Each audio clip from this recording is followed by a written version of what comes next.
ॐ विश्वानि देव सवितर्दुरितानि पराशुभे यद्भद्रं तन्ने आशुभे। आर्यवेद दर्शन पर आज जो मैं चर्चा रखूँगा, महाबली दानी स्वामी श्रद्धानंद की उनकी इतिहास की चर्चा रखी जाएगी। आज 20 दिसंबर 1922 है। तो मैं फागुन कृष्ण त्रयोदशी संवत 1913 को तलवन जिला जालंधर में श्री नानक चंद जी के घर पुत्र रतन हुआ, जिसका नाम मुंशी राम रखा गया। श्री नानक चंद जी पुलिस इंस्पेक्टर थे। संवत 1923 में मुंशी राम जी का यज्ञोपवीत संस्कार हुआ। पिताजी के साथ मथुरा, काशी आदि स्थानों में हिंदू मंदिरों में पाखंडों को देखकर और अंग्रेज तालीम के कारण उनके विचार नास्तिकता की तरफ झुक गए। इलाहाबाद से मुंशी राम जी बरेली आ गए और जहां उनके पिताजी कोतवाल लगे हुए थे। 14 सावन संवत 1936 को महर्षि दयानंद जी बरेली आए। उनके व्याख्यान आरंभ हो गए तो उन्होंने मुंशी राम जी के पिता जी बहसियत कोतवाल उनका प्रबंध करते थे। तो महर्षि के पहले व्याख्यान में ही प्रभावित होकर अपने नास्तिक पुत्र के सुधार के लिए अपने पुत्र को कहा। तो देखिए, पहले दिन में जो पुलिस इंस्पेक्टर नानक चंद जी थे, उन्होंने स्वामी जी के विचार को सुना। उनकी ड्यूटी लगी हुई थी बरेली में जब स्वामी जी का प्रचार हो रहा था। उन्होंने कहा, ये बहुत महाविद्वान पंडित हैं स्वामी जी, और मेरे पुत्र में तो सारे दुर्गुण हैं, तो क्यों ना मैं स्वामी जी के विचारों को अपने पुत्र को सुनवाऊं। फिर कहने लगे, अपने पुत्र को कहा, बेटा मुंशी राम एक दंडी सन्यासी आए हैं, बड़े विद्वान और योगी राज हैं। उनके उपदेश सुनकर तुम्हारे संग से दूर हो जाएंगे। कल मेरे साथ चलना। तो पहले तो मुंशी राम ने समझा कि केवल संस्कृत पढ़ा हुआ साधु बुद्धि की कोई बात कैसे कर सकता है, कह सकता है। फिर भी पिताजी के आग्रह से उपदेश सुनने चले गए और महर्षि के पहले ही दर्शन और उपदेश का प्रभाव जो मुंशी राम जी पर पड़ा, वह उनके शब्दों में सुनिए, वह स्वयं कहते हैं। देखिए, जब पहले दिन ही जब मुंशी राम ने महर्षि दयानंद के विचारों को पढ़ा तो वो बहुत प्रभावित हुए और फिर वो अपने मुख से कहते हैं कि मैंने ऐसा सन्यासी आज तक कोई ऐसा नहीं देखा जो महर्षि दयानंद जैसा सन्यासी। ये फिर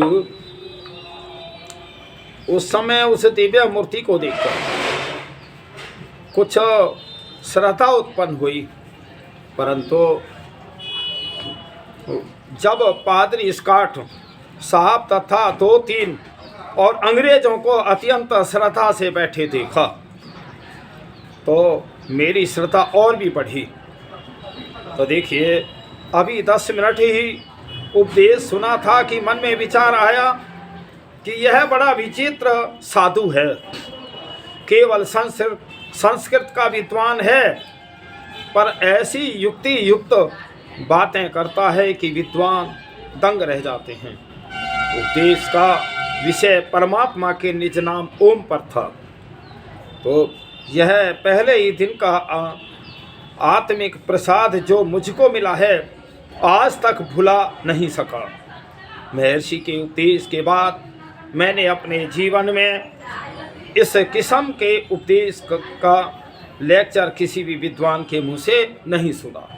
तो ये स्वामी श्रद्धानंद पर पहले ही 10 मिनट के प्रभाव इतना पड़ा महर्षि दयानंद के। महर्षि दयानंद ने जो बहुत अवगुणी लोग भी थे जिनके अंदर बुराइयां थी, एक प्रचार भी सुन लिया तो जीवन बदल गया। ऐसे ही स्वामी श्रद्धानंद भी उन्हीं में से थे। जब पिताजी ने देखा कि मुंशी राम अपने कॉलेज की पढ़ाई नहीं करेगा तो उन्होंने कमिश्नर साहब को कहकर कायम मुकाम तहसीलदार बनवा दिया, परंतु नौकरी में अपना अपमान समझकर नौकरी छोड़ दी। देखिए, स्वामी श्रद्धानंद ने अंग्रेजी शासन में और तहसीलदार की नौकरी भी छोड़ दी तो वकालत पढ़ते समय और उनको सत्याप्रकाश पढ़ने का अवसर मिला।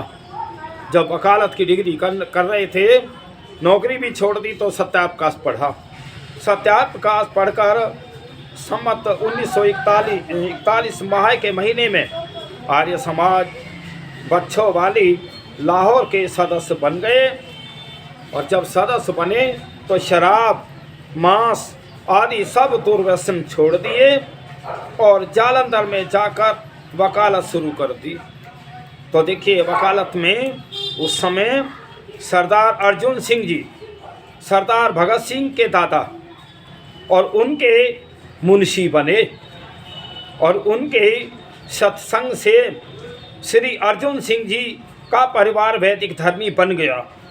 और उनके सुपुत्र अर्जुन सिंह के अजीत सिंह ने लाला लाजपत राय जी के साथ स्वतंत्रता का काम किया और उनके सुपुत्र सरदार किशन सिंह जी के सुपुत्र शहीद भगत सिंह जी ने देश सेवा में फांसी की रस्सी को चूम वैदिक धर्म की जय बुलाई। सम्मत 1946 में सदधर्म प्रचार अखबार निकाला। मुंशी राम जी स्त्री शिक्षा के लिए पाठशाला खोलने का विचार कर रहे थे कि देखिए, जब तक नारी जाति पढ़ी लिखी समझदार न होगी तब तक जो गृहस्थ सही नहीं चलेगी। पहले तो लड़कियों को पढ़ने का ही अधिकार नहीं था, विद्यालय भी नहीं थे और वेद पढ़ने का तो किसी को अधिकार ही नहीं था ब्राह्मण के अलावा। एक दिन उनकी अपनी पुत्री वेद कुमारी जो मिशन स्कूल में पढ़ती थी कि एक गीत जो उनको मिशन स्कूल में सिखाया जाता था और सुनकर तुरंत पाठशाला खोलने का निश्चय कर लिया। सम्मत 1947 में पर पाठशाला खुल गई और जो आज कन्या महाविद्यालय जालंधर के नाम से सारे भारत में प्रसिद्ध हो चुकी है। तो वे गीत जो उन दिनों मिशन स्कूलों में लड़के लड़कियों को याद कराए जाते थे और जो वेद कुमारी ने अपने पिता मुंशी राम जी को सुनाए थे। देखिए, स्वामी सदानंद जी का नाम पहले मुंशी राम था। तो जो लड़की ईसाई स्कूल में पढ़ती थी तो वो अपने पिताजी को एक दिन कहने लगी कि हमें ये पढ़ाया जाता है, ईसा ईसा बोल तेरा क्या लगेगा मोल, और ईसा मेरा कृष्ण कन्हैया, ईसा मेरा राम रमैया। तो देखिए, ईसा मत से राम और कृष्ण के उसको जो है कह रहे, ये भी उनको भी जोड़ लिया ईसाई मत से। तो कितने बहुत होशियार लोग थे ये। तो फिर ईसा ईसा बोल तेरा क्या लगेगा मोल, ईसा मेरा कृष्ण कन्हैया, ईसा मेरा राम रमैया। और 31 अगस्त 1995 को मुंशी राम जी की धर्मपत्नी का देहांत हो गया। उस समय उनके 4 बच्चे थे। वेद कुमारी की आयु 10 वर्ष, अमृत कला आयु 6 वर्ष, हरिश्चंद्र 4 वर्ष और इंद्र 2 वर्ष। उस समय मुंशी राम जी की आयु 32 वर्ष थी। तो उनका पुनर्विवाह के लिए उन पर दबाव डाला जाने लगा, लेकिन उन्होंने इस दबाव के आगे झुकने का इनकार कर दिया और फिर विवाह न किया। सन 1992 से आर्य प्रतिनिधि सभा पंजाब के प्रधान लगातार 4 वर्ष तक रहे और 26 नवंबर 1889 सन 89 आर्य प्रतिनिधि सभा में से गुरुकुल खोलने का प्रस्ताव स्वीकार किया और घोषणा कर दी, जब तक गुरुकुल के लिए 30,000 रुपये इकट्ठा न कर लेंगे तब तक मैं घर में पैर नहीं रखूँगा। देखिए, आज तो 30 करोड़ भी हो सकते हैं, ऐसा नहीं है, और 30 अरब भी हो सकते हैं, लेकिन उस समय 30,000 बहुत थे, क्योंकि हम वो जो आमदनी के स्रोत तो कुछ थे नहीं, कारखाने कल नहीं थे, तो इसलिए 30,000 बहुत कठिन था। तो उस समय 30,000 रुपया इकट्ठा कर लेंगे और घर में पैर तब रखूँगा।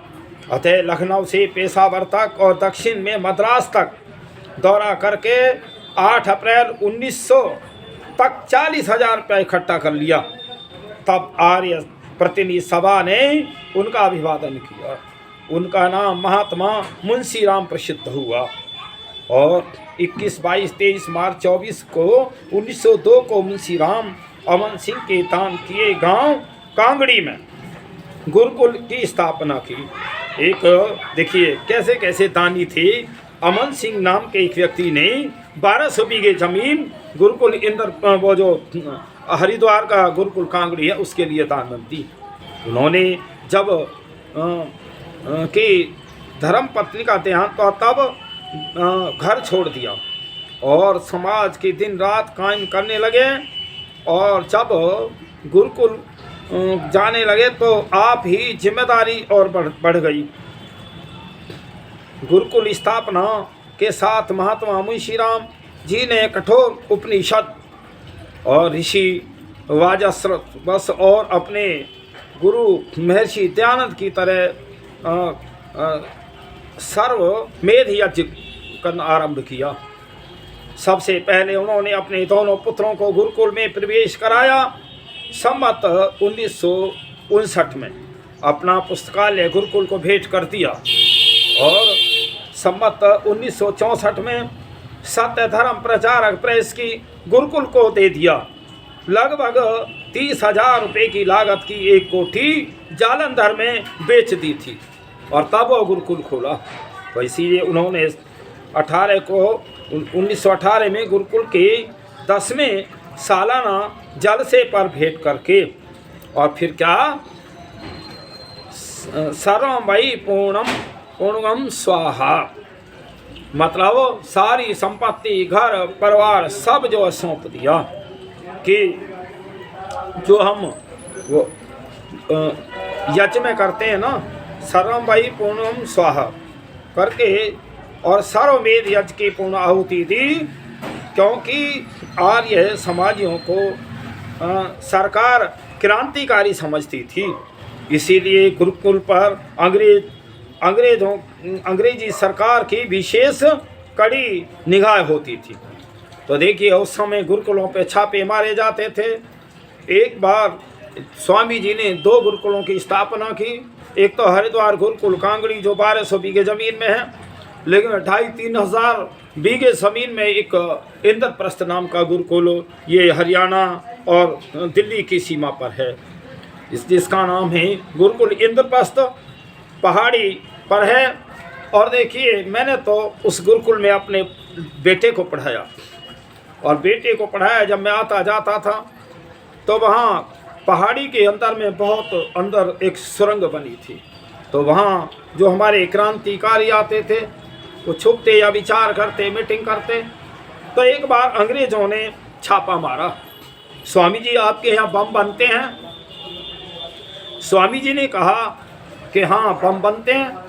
तो स्वामी जी ने ब्रह्मचारी खड़े कर दिए कि ये मेरे बम हैं, जिस समय तैयार हो जाएंगे और जब ये एक तरह क्रांतिकारी होंगे तो तुम्हें यहाँ राज नहीं करने देंगे। तो स्वामी जी ने ये सब दिखाया और उनमें विचार भी दिए। फिर महात्मा मुंशी राम जी 17 वर्ष गुरुकुल के आचार्य और मुख्य अधिष्ठाता रहे। 12 अप्रैल 1917 को मायापुर वाटिका कनखल में और संन्यास आश्रम में प्रवेश करके स्वामी श्रद्धानंद के नाम से विख्यात हुए। इस भांति पुत्रेषणा, लोकेशणा, गुरुकुलेषणा त्याग कर निर्द्वंद होकर लोक सेवा में जुट गए। सन 1900 से 1912 तक वे 12 वर्ष आर्य समाज के लिए बड़ी परीक्षा के वर्ष थे। अंग्रेज सरकार तो आर्य समाज को बागी और जमायत समझती थी। उनकी देखा देखी और अपने स्वामी अंग्रेजों को खुश करने के लिए कई देसी राजाओं ने भी आर्य समाजियों पर जुल्म करने शुरू कर दिए। और तो और ये जब भी गद्दारी तो हमेशा से रही है, तो आर्य समाजियों के खिलाफ में लोग जो गद्दारी करते थे वो राजा भी आर्य समाजियों को पकड़वा देते थे। आर्य समाजियों को नौकरी से निकाला जाने लगा, उनको नोटिस दिए जाने लगे। हर आर्य समाजी पर खुफिया पुलिस की निगरानी होती थी। इन दिनों जोधपुर रियासत में पुलिस ने आर्य समाज मंदिर से ओम का झंडा उतार दिया और रियासत पटियाला में और सन 1909 में एक साथ 84 आर्य समाजियों को गिरफ्तार करके और उनके परिवारों को अनेक प्रकार के से तंग किया गया, जाना शुरू कर दिया। तो उस वक्त महात्मा मुंशी राम ने बड़ा काम किया। उनके प्रियतन से पटियाला रियासत ने आर्य समाजियों पर से मुकदमा तो वापस ले लिया, पर उनको रियासत से बाहर निकाल दिया। उन सब परिवारों को महात्मा जी ने गुरुकुल में आश्रय दिया और फिर महात्मा जी की ही कोशिशों से पटियाला राज ने यह हुक्म वापस ले लिया। तो सब आर्य भाई रियासत में वापस चले गए। महात्मा मुंशी राम जी के प्रयत्न और पुरुषार्थ से भारत की समस्त आर्य प्रतिनिधि सभाओं का एक संगठन सार्वदेशिक आर्य प्रतिनिधि सभा के नाम से 25/9/1908 को बनाया गया और महात्मा मुंशी राम जी इसके पहले प्रधान चुने गए। 1918 के और गढ़वाल में भयंकर अकाल पीड़ितों की बड़ी सहायता की। धौलपुर रियासत में आर्य समाज मंदिर का एक हिस्सा गिरा दिया गया। उसमें लोगों को के लिए टट्टी खाना बना दिया। आर्य समाज गिरा करके वहाँ लैट्रिनें बना दी गई और वहाँ के आर्य समाजियों के प्रोटेस्ट की रियासत ने कुछ परवाह न की। तो तब स्वामी श्रद्धानंद ने सत्याग्रह करने की घोषणा कर दी। जगह जगह से आर्य समाजियों ने जत्थे धौलपुर भेजने शुरू कर दिए। तब रियासत की सरकार झुक गई और आर्य समाज मंदिर को बदस्तूर पहले जैसा बनाया। तो स्वामी श्रद्धानंद की हर जगह सोच और बलिदान और उनकी कड़ी वो जो है मेहनत रंग लाई। तो देखिए भाई, बलिदान देश की आज़ादी में स्वामी श्रद्धानंद ने बहुत नौजवान दिए, बहुत त्याग किए। गुरुकुलों में देश के प्रति जो गुलामी थी उनको विचार दिए जाते थे। और मैं कहता हूँ कि देश की आज़ादी में 85% आर्य समाजियों का बलिदान है। और अन्य तो लोग तो कुछ जो उनको पकड़वाते भी थे, गद्दारी का काम भी करते थे, तो कुछ जयचंद भी थे उस समय जो अंग्रेज़ों के हिमाती थे। तो इसलिए सन 1919 में स्वामी श्रद्धानंद जी की राजनीति के क्षेत्र में आए और 7/9/19 को सबसे पहला व्याख्यान कांग्रेस के मंच से दिल्ली में दिया। 30 मार्च को दिल्ली में अनुपम हड़ताल हुई और जलूस निकाला गया। जलूस की अगुवाई स्वामी श्रद्धानंद कर रहे थे और जब जलूस चांदनी चौक घंटाघर के करीब पहुंचा तो गोरखा सिपाहियों ने जो पहरे पर थे जलूस रोक दिया। जब स्वामी श्रद्धानंद जी आगे बढ़ने लगे तो गोरखा सिपाहियों ने उनके सीने पर बंदूक के आगे आगे लगी हुई क्रिच रख दी। पर स्वामी जी ने जब इसकी परवाह न करते हुए आगे कदम बढ़ाया तो सिपाहियों ने क्रिच पीछे हटा ली और जुलूस गुजर गया। तो वो जो आता है ना उसमें कि जब अंग्रेज़ों की संगीनें और राइफलें तन रही थीं तो समय कही कि आओ अंग्रेज़ों मेरे सीने में गोली मारो। तो इतना निर्भीक सन्यासी बहादुर कि ऐसे ही दृढ़ता के कारण देश आज़ाद हुआ। फिर क्या था, स्वामी जी की जय जयकार हो गई। जामा मस्जिद दिल्ली की तारीख में शायद पहली और आखिरी बार एक गैर मुस्लिम को मंबर पर चढ़कर उपदेश कराया गया और स्वामी जी ने जामा मस्जिद के मंबर पर चढ़कर ही ने पिता वसो तुम माता ये शब्द बोले वाले वेद मंत्र के द्वारा ईश्वर के का स्वरूप वर्णन किया। ओम शांति शांति के साथ अपना भाषण समाप्त किया। तो जब मार्शल लॉ की शक्तियों से पंजाब में कांग्रेस का इजलास होना नामुमकिन सा हो गया तो सन 1918 में स्वामी श्रद्धानंद ने साहस करके और कांग्रेस का इजलास अमृतसर में कायम कराया और स्वागतकारणी के अध्यक्ष के रूप में कांग्रेस की तारीख में सबसे पहले हिंदी भाषा में अपना भाषण दिया। तो देखिए भाई स्वामी श्रद्धानंद ने बहुत जो है बिल्कुल अपनी उसको जीवन को बलिदान पे रख करके कार्य किया। जब अछूत उद्धार के लिए कांग्रेस कमेटी में और रेजोल्यूशन पास कराने में बहुत प्रयत्न रहे, परंतु जब इसने ध्यान नहीं दिया तो सन 1922 में कांग्रेस से इस्तीफा दे दिया और आप अछूत उद्धार के काम करने लगे। अमृतसर और गुरु के बाग के मोर्चे में भाग लेने के लिए और सितंबर 1922 को और अमृतसर पहुँचे और अकाल तख्त से भाषण दिया और गिरफ्तार हुए और 1 वर्ष 4 महीने की सज़ा सुनाई। तो देखिए आराम सभी को अच्छा लगता है जिनके पिता पुलिस इंस्पेक्टर और आप भी स्वयं तहसीलदार का पद अंग्रेजी शासन में छोड़ दिया, वकील थे।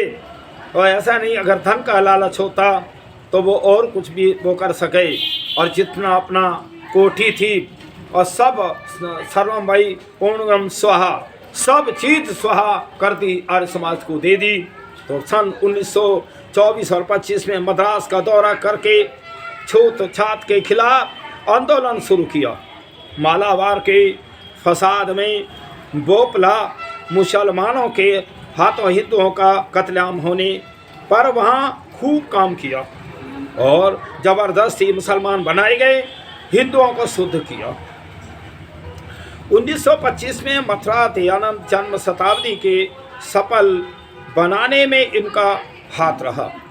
मालाबार के भोपला कांड की निंदा पर प्रस्ताव अहमदाबाद में कांग्रेस की विषय और निर्धारणी सम्मति में आने पर मौलाना हसरत मोहानी जैसे कांग्रेसी ने भी जब इसका विरोध किया तो देखिए वो हमेशा विरोधों से स्वामी जी लड़ते रहे, विरोधों की परवाह नहीं की। 1923 में आगरा में हिंदू शुद्धि सभा की स्थापना हुई और स्वामी श्रद्धानंद जी इसके प्रधान चुने गए और सूती का काम तेजी से होने लगा। मलकाने राजपूतों की शुद्धि की भी इन्हीं दिनों में हुई थी और दिल्ली में अखिल भारतीय हिंदू सभा की स्थापना भी हुई और इस कार्यक्रम के विस्तार के लिए स्वामी जी ने दिल्ली से दो अखबार अर्जुन हिंदी और तेज उर्दू में निकालने शुरू किए और सन 1926 में अंग्रेजी में लिबरेस्ट नाम का अखबार निकाला स्वामी जी के सूथी और संगठन के प्रचार मुसलमान व उनके सख्त बरखिलाफ हो गए। तो देखिए, तो स्वामी जी के लिए मारने के लिए षड्यंत्र रचने लगे।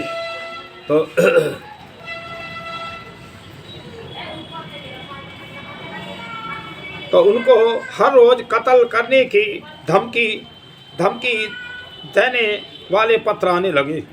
एक दिन एक मुस्लिम देवी असगरी बेगम अपने बच्चों के साथ आर्य समाज दिल्ली में आई, शुद्ध होने की प्रार्थना की और इसकी इच्छा अनुसार शुद्ध करके इनका नाम शांति देवी रखा गया। तो वह दिल्ली के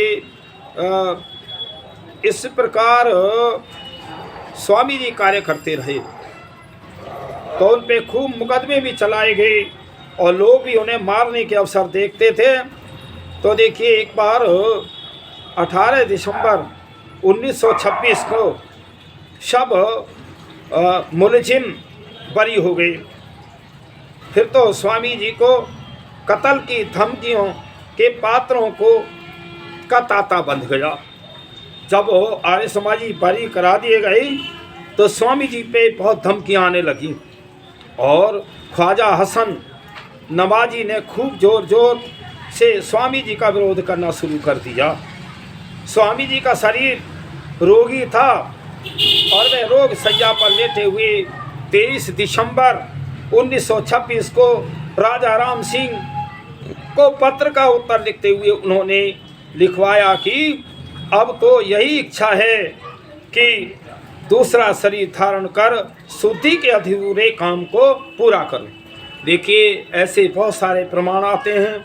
हम श्री कृष्ण जी का भी देखते हैं। तो जब श्री कृष्ण जी की भी अंतिम इच्छा यही हुई, पांडव भी जो है उसमें चले गए, हिमालय पर्वत पे गए। इसी प्रकार जब बहुत ज़्यादा रोगी रहे स्वामी जी, तो स्वामी जी भी की भी इच्छा थी कि अब मैं अगले जन्म में ही बाकी काम करूँगा। तो अब स्वामी जी का शरीर रोगी था और वह रोग शैया पर लेटे हुए थे। 23 दिसंबर 1926 को राजा राम सिंह को पत्र में उत्तर लिखते हुए उन्होंने लिखवाया कि अब तो यही इच्छा है कि दूसरा शरीर धारण कर शुद्धि के अधूरे काम को पूरा करूं। अतः यही 23 दिसंबर 1926 को गुरुवार का दिन था, शाम का वक्त था। डॉक्टरों ने मुलाकात पर पाबंदी लगा दी थी कि कोई स्वामी जी से मिला ना। एक नौजवान सीढ़ियों पर चढ़ाया और सेवक ने रोक दिया। स्वामी जी ने आवाज़ सुनकर बुला लिया। आने पर उसने कहा कि मैं आपके साथ इस्लाम के विषय में बातचीत करना चाहता हूँ। तो स्वामी जी ने कहा, भाई मैं बीमार हूँ, तुम्हारी दुआ से राजी हो जाऊँगा तो मैं बातचीत करूँगा। इस नौजवान का नाम अब्दुल रशीद था और फिर उसने पानी मांगा। सेवक पानी लाने को गया ही था कि उसने झट से पिस्तौल से 3 फायर किए और सेवक धर्म सिंह ने पकड़ना चाहा, परंतु उसके भी एक गोली लगी। कातिल भागना ही चाहता था कि स्वामी जी के सेक्रेटरी धर्मपाल विद्यालंकार ने इसे दबा लिया। आधे घंटा बाद पुलिस आई और इस कातिल को गिरफ्तार कर ले गई और प्रेवी काउंसिल तक मुकदमा चला, परंतु फांसी की सजा बहाल रही। किसी शायर ने ठीक ही कहा था कि स्वामी जी को दर्द वतन की जब ने कोई दवा मिली, स्वामी जी को दर्द वतन की जब दवा ने कोई मिली, तो रिवाल्वर की गोलियां खाकर खपा मिली। और स्वामी जी की इस मौत पर तबसरा करते हुए महात्मा गांधी जी ने भी कहा था, शानदार जिंदगी का शानदार इल्जाम। तो इसलिए भाई वो स्वामी जी की जो है ये बलिदान 23 दिसंबर 1926 को हुआ। तो उस हम उस ऋषि की, उस महापुरुष की हम हर वर्ष जो है वो मनाते हैं और हम सब यात्रा भी निकालते हैं, उन पे विचार और चिंतन करते हैं। बहुत वो एक तरह बहुत प्रेरणादायक रही कि सारे उसको ऐसो आराम को छोड़ करके, और जब उन्होंने देखा भारतवर्ष गुलाम है, यहाँ शिक्षा की कमी है, यहाँ विद्यालय नहीं है, तो उन्होंने पहले गुरुकुल में लड़कियों का गुरुकुल जालंधर में खुलवाया और वहाँ लड़की पढ़ना शुरू करी। फिर जो है 2 गुरुकुल खुलवाए, एक हरिद्वार में 1200 बीघे ज़मीन में, और बहुत अच्छा जो आज विश्व स्तर पे काम कर रहा है, जहाँ विश्व स्तर के लिए औषधियाँ बनती हैं, औषधियाँ जाती हैं। और दूसरा गुरुकुल इंद्रप्रस्थ जो पहाड़ी पर दिल्ली और हरियाणा की सीमा पर है, बहुत सुंदर गुरुकुल है, बहुत लंबा चौड़ा है। तो इसलिए ये स्वामी जी की कृपा से हुआ। स्वामी जी को ये पता था कि ये देश हमारा आज़ाद कैसे होगा, जब तक नौजवानों में संस्कार नहीं दिए जाएंगे तब तक जो देश आज़ाद नहीं हो सकता। स्वामी जी ने स्वयं भी सत्यार्थ प्रकाश पढ़ा, और वही सत्यार्थ प्रकाश इतना अमूल्य ग्रंथ है कि सत्यार्थ प्रकाश पढ़ के हमें यह पता लग जाता है कि मैं संसार इस दुनिया में क्यों आया हूँ, मुझे मनुष्य जन्म क्यों मिला है, यहाँ धर्म क्या है, अधर्म क्या है, पाप क्या है, पुण्य क्या है। ये संसार के लोगों स्वामी जी के बलिदान पर जो है बहुत ज़्यादा से ज़्यादा शोभा यात्रा निकलती है, दिल्ली में लाखों लोग पहुँचते हैं। मैं कह रहा हूँ 25 दिसंबर को सभी जो है वहाँ पहुँचें और स्वामी जी के बताए हुए रास्ते पर हम सब आर्य लोग चलें। तो देखिए, ऐसा कोई आर्यों में कोई किसी के लिए द्वेष भाव नहीं होता कि वो आर्य कोई अलग जाति है। आर्य सब बन सकते हैं। आर्य के नाम है श्रेष्ठ, उत्तम। आर्य मुसलमान बन सकता है, ईसाई बन सकता है, सिख बन सकता है। सिख तो लगभग भी आर्य ही हैं। तो मैं ये कहना चाहता हूँ, कोई पौराणिक, बौद्ध, हिंदू सब आर्य बन सकते हैं। आर्य के मानी श्रेष्ठ हैं। और आर्य की जो वो है एक तरह जो वो है वेद का ज्ञान है, जो ईश्वर ने वेद का ज्ञान देकर के ऋषियों की आत्माओं में दिया, हम उसी विचारधारा पे चलते हैं, हम उसी को पे सबको जोड़ते हैं। हमारा किसी से द्वेष नहीं है, ना कोई हमारा कोई धर्म मजहब की बात है। हम तो सारे संसार को श्रेष्ठ बनाना ही हमारा धर्म और कर्तव्य है। इसीलिए हम अपना ये जीवन प्रत्येक आर्य समाज सुधार के लिए करता है। तो मैं कहता हूँ कि भाई 23 तारीख को जो स्वामी जी का बलिदान हुआ, हम उनसे प्रेरणा लें, उनके जो विचार थे, उनके कर्म थे, वैसे हम चलें। तो वास्तव में यही सच्ची श्रद्धांजलि होगी महर्षि स्वामी जी की, स्वामी श्रद्धानंद जी की। स्वामी श्रद्धानंद महाबलिदानी स्वामी श्रद्धानंद, जो जिसने अपने घर की एक चीज़ भी न छोड़ी, सभी जो है धर्म के प्रति और समाज के प्रति दान में दी थी गुरुकुलों में और उसमें।